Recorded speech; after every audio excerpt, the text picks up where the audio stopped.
Okay, so I learned a new term this week. That's part of storytelling style called in medias res. Does anyone know this one? Yeah, what is it?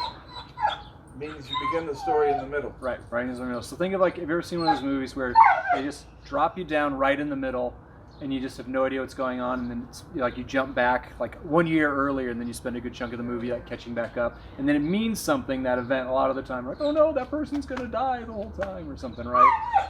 So that's a storytelling style. We're going to do the sermon that way this week because, I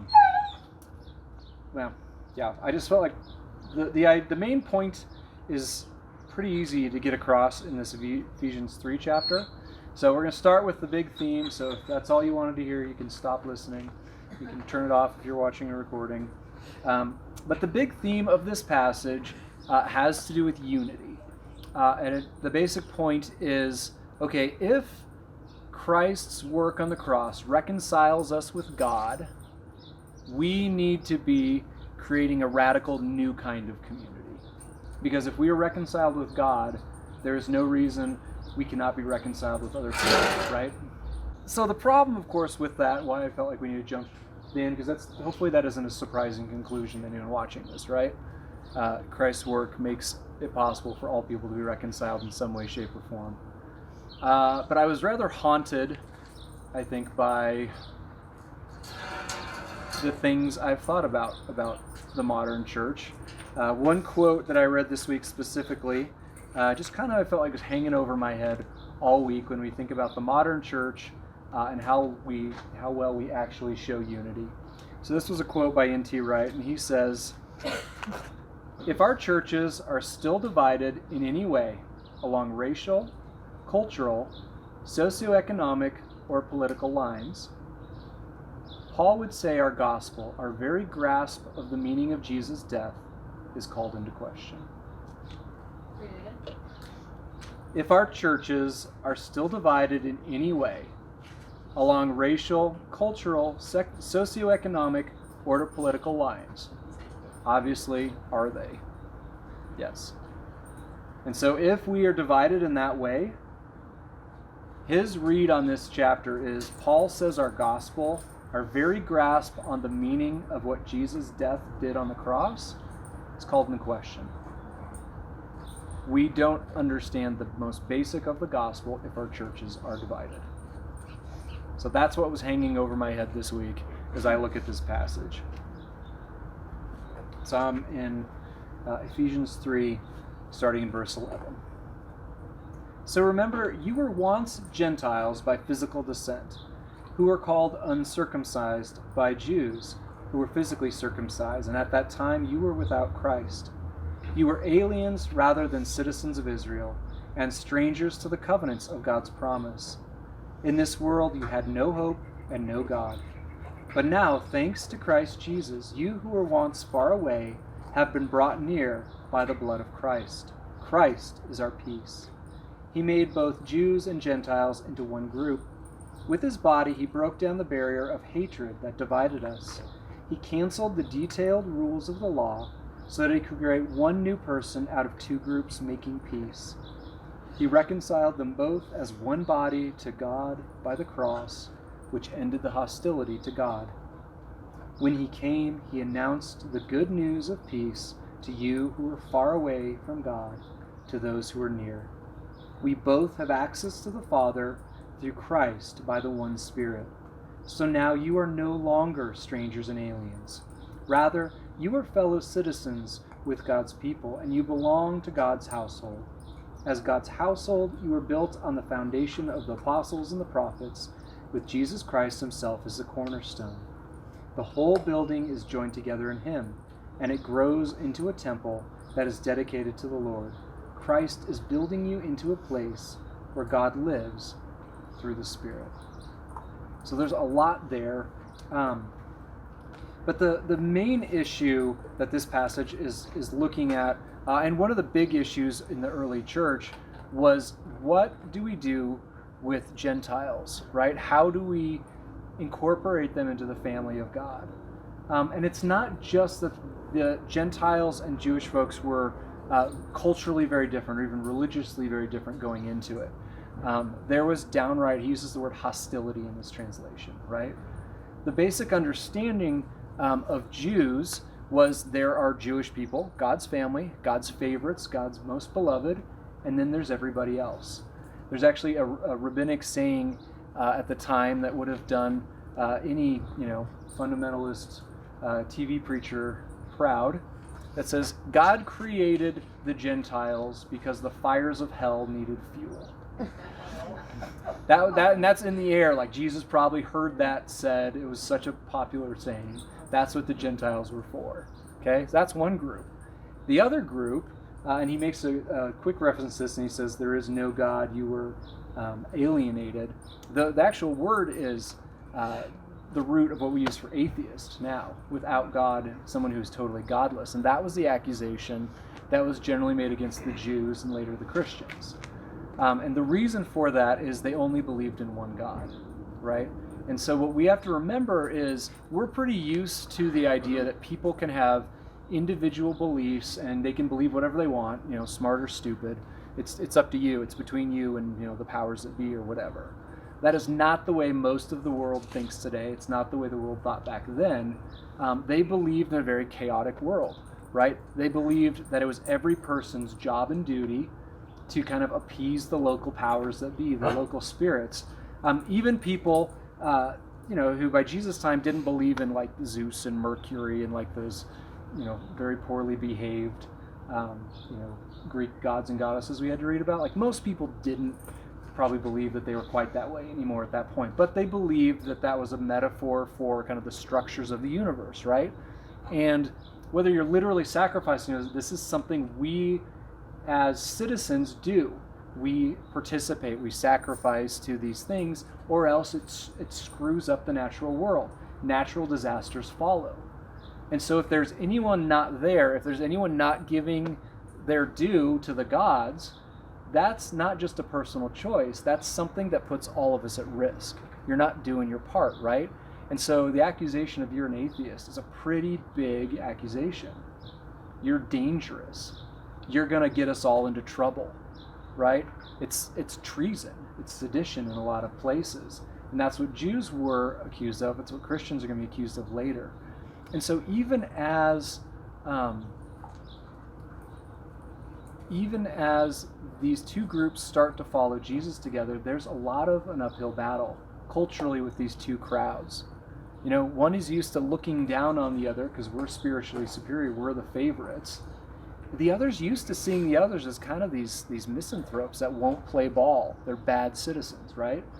And so culturally, when they start fighting over what does it look to follow Christ, there is a lot of hostility. These are people that don't get each other and have traditionally not gotten along.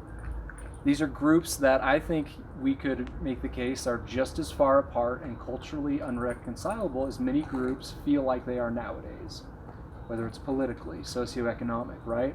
When we look and throw up our hands and say there's no possible way to get these people on the same page, they were saying the exact same thing when this happened. Except I don't really like where Paul goes with it, right?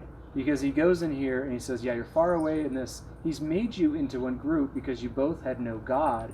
You were once far away, but he canceled the detail. Where was it? Oh, he reconciled you as one body to God in the cross, ending the hostility of God. The basic problem, the basic thing we have in common is that we are all members of fallen humanity, right? The problem is no one is right. The thing we have in common is we are sinners and getting it wrong. That's not really what I want to hear. It's not what I want to have our unity. But no matter who you are, no matter how attached you are to your culture, there are aspects of it that are going to be problematic, that are going to be wrong. And so we all have to come to the table with a little bit of humility. Because we are all getting it wrong. We're all in need of reconciliation to God. Which means we do have to hold our culture a little more lightly than we like at times. We don't get to say primarily, well, that's just who I am. We don't, we don't get to understand God from a cultural context alone. We have to hold those things with some humility, because that is, I think, what's implied by the fact we're all fallen. What do we have in common? We are humanity. We're getting it wrong.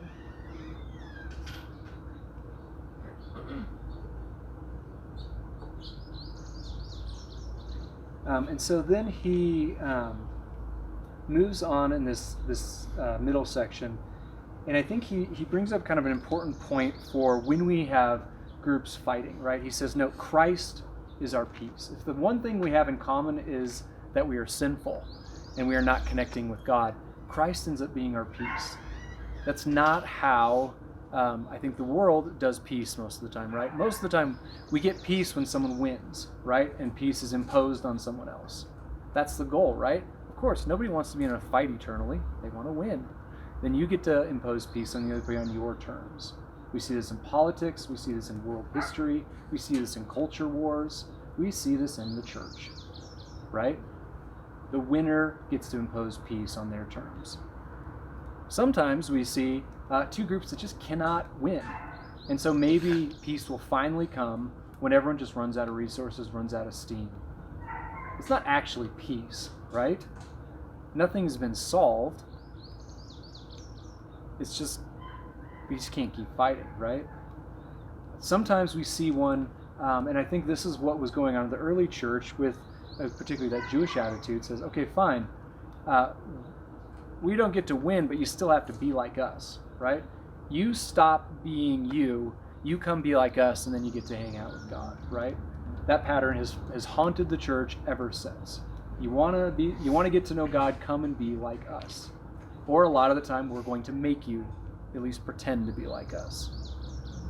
None of those work biblically.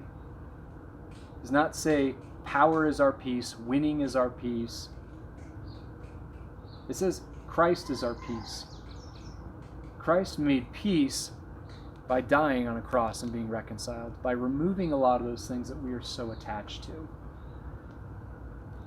I wish it was a little easier, because I just feel a lot of tensions with that in looking at the people we don't agree with in the world and the culture, right?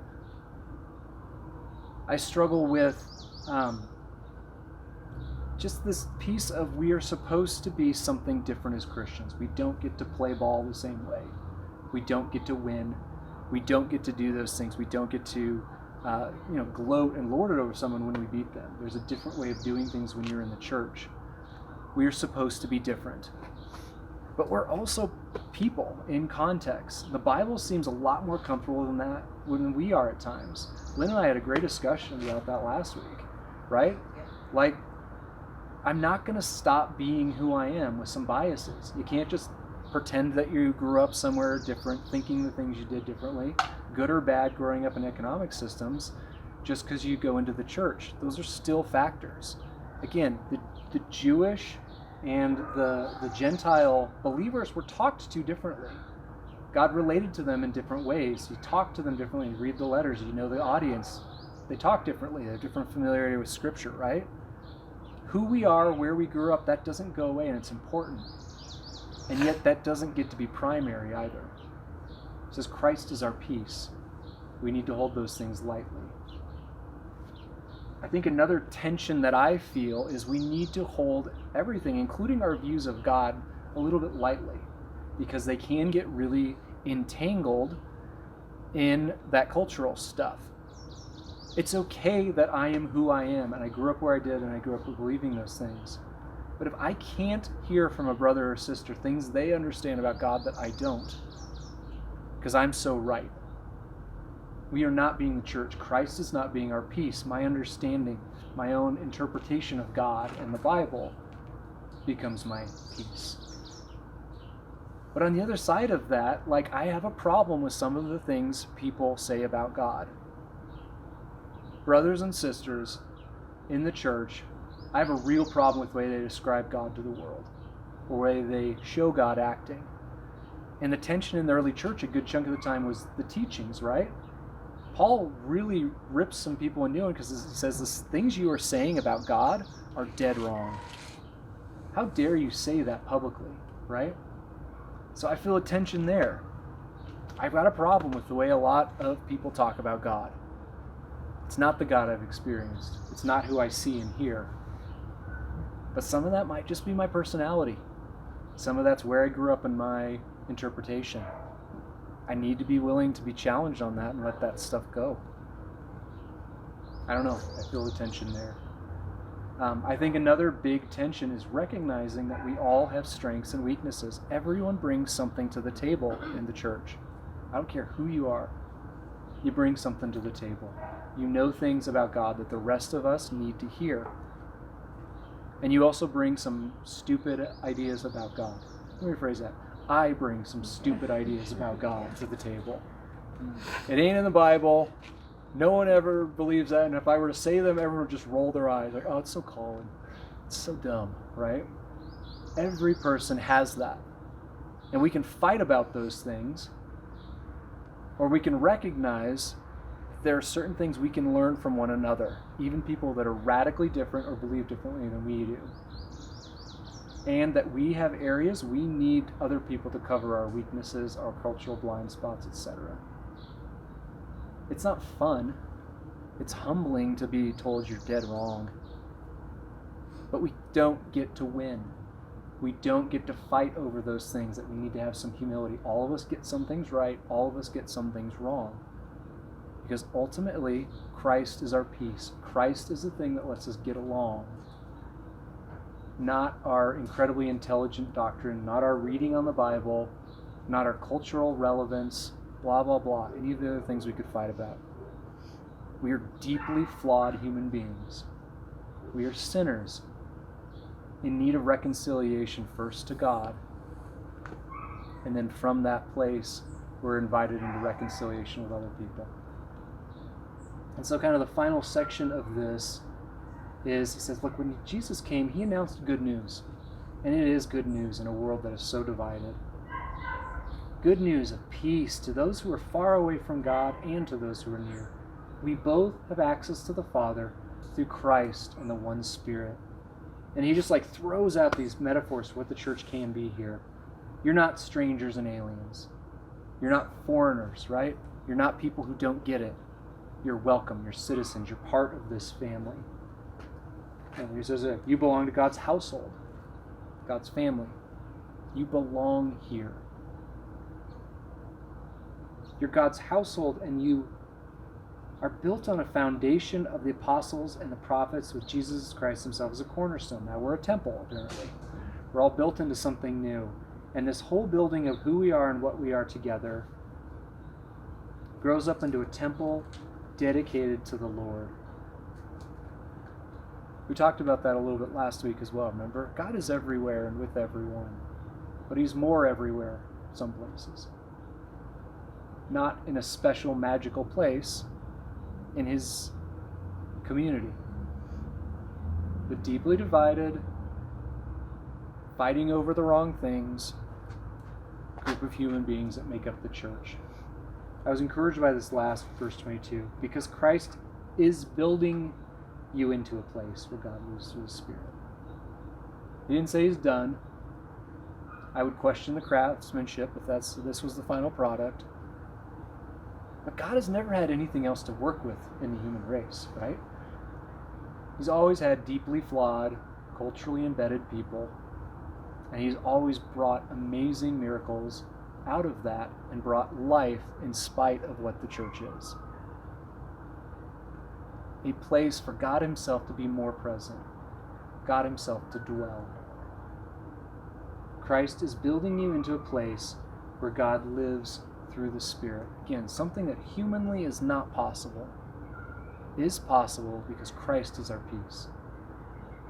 We are reconciled to God. We are reconciled to one another through his work on the cross and in the resurrection. Therefore, we are supposed to be a radical new community. Something where anybody is not only welcome, but a citizen, a family member, an important brick in the house. It's not just all are welcome here because we're going to mutually tolerate one another. You're here because you belong and because we need you in the church. We need each of us.